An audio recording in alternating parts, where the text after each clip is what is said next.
I think it's important to know that OSHA and EPA require that you have a plan for the site that you're in, especially for your equipment room. You need to have the training and the ability to respond to any kind of spill that might happen on site.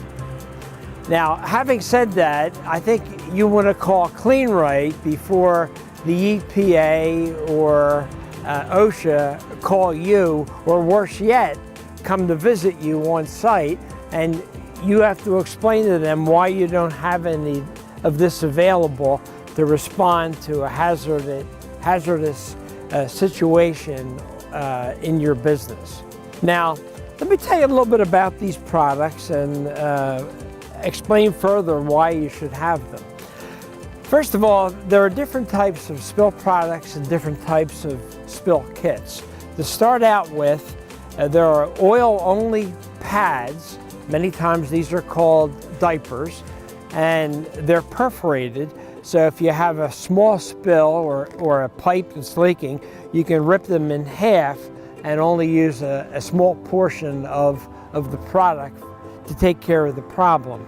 So they're oil only.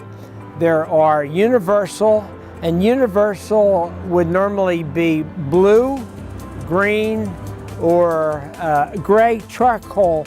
And universal would probably be the type of product that would most often be used in car washes, because they not only have oil-based products on site, but they would also have water-based products on site. So these would be the universal. And the last but not least would be the Hazmat products. Hazmat means that it would be safe to use with acids, hydroxides or bases, or even other forms of corrosive materials that would fall apart if it wasn't specially treated to lift up or to control those types of items.